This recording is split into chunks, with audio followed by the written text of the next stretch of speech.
Where did all the good men go? And it seems like we just got a shortage of good men out here. If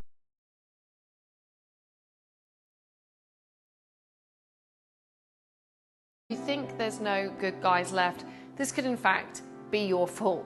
And I'm not saying that to be a dick or mean or anything like that. I'm just a huge believer from my experience of teaching literally tens of thousands of men and women how to date that women today, like I said, they're not ladylike. They walk around, they want to dress skimpy, they want to put on enough makeup to where they start looking like a transsexual. They want to wear fake this, fake that, fake hair on their head, fake eyelashes, where they look like they dressed up for Halloween night.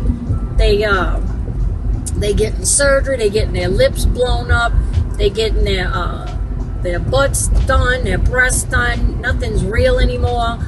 And the rewards for men in these fields, especially in marriage, is so much less than it used to be, and the costs and dangers are so high that I think a lot of men are opting out. And we can definitely see this, particularly online, where at least men can kind of get on and speak up. And you see that on the Reddit, like in some of the forums on Reddit or other places where men can actually talk about some of these issues and give their opinions in a more free manner. And I think guys just feel like there's just not that much in it for them. If you're a man and you have kids, in today's world, you're expected to earn a living. You're expected to come home, clean the house, and fix, do the dishes and everything. And of course, if you're not able to do all of that, you're called a loser, you're called names. And then if you do actually do all those things, then you're called a beta male. So it just, you really can't win. Women today are not ladylike whatsoever. Women today will meet a man and sleep with him the same day she met him. Women today want to be like men. They want to meet someone, impress them, sleep with them, and not experience any kind of consequences for it. And I see a lot of men actually in a movement today that don't even see what the value of a woman in it is anymore. And that's really scary. They feel like if a woman acts just like a man, wants to compete with me like a man, but doesn't provide any feminine value or benefits, or isn't helpful at all, then what's really the point of a woman or a wife anymore? Okay, I want to go back now to what you were talking about before with marriage specifically, and how that's become not as, it's just a better deal for women than it is for men.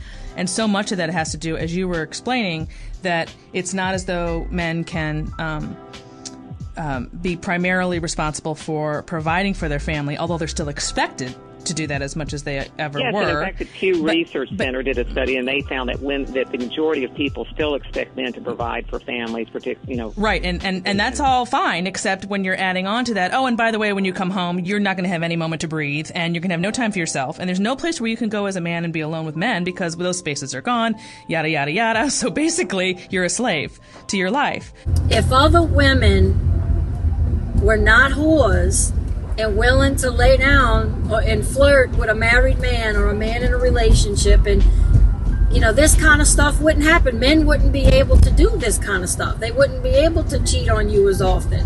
They wouldn't be able to run off or sleep with a woman they just met if the woman wouldn't be willing to do it. So instead of running around blaming men, men are only going along with what women have allowed. Now, TV has men looking like a bunch of dorks.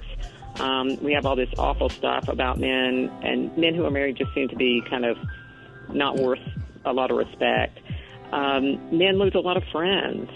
They aren't, we used to think, oh, these abusive men, they're always keeping women from going out. Well, now it's the women who are abusive, and if men even were, I don't know. But now women, men don't have as many friends, and then everybody blames them and says, well, men just don't talk. Well, they would have talked, but all the male spaces, like you were saying before, and like you pointed out in one of your articles, is we don't have any male spaces anymore.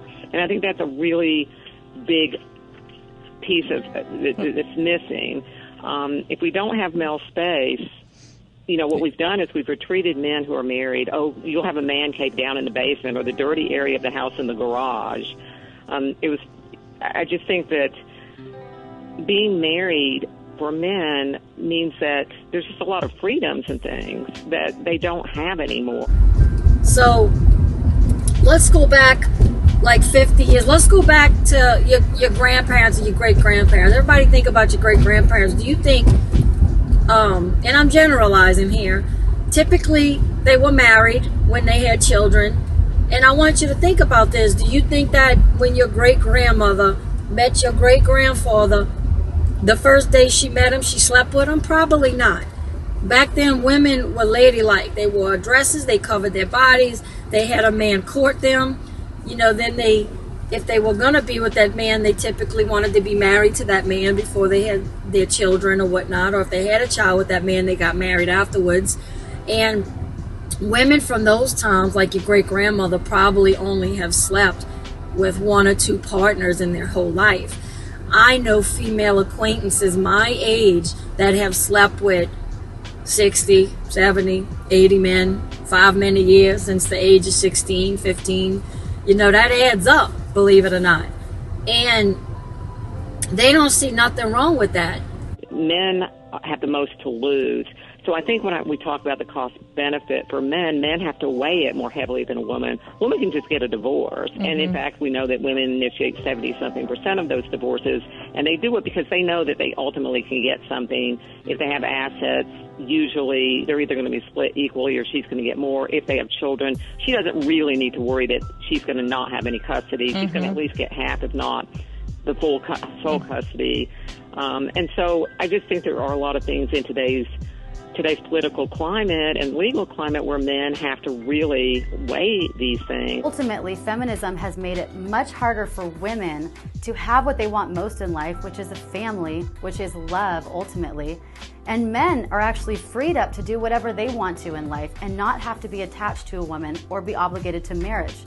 So, in the end, feminism is actually hurting women more than men, and this is why I ultimately think feminism needs to go. There's too many women that are deceitful today.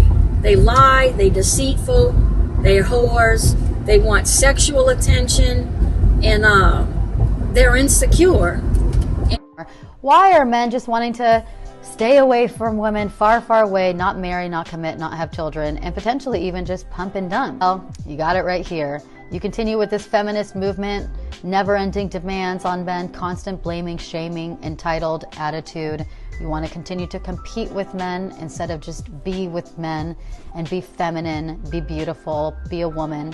If you want to do that, kiss your prospects for a marriage and a committed man goodbye.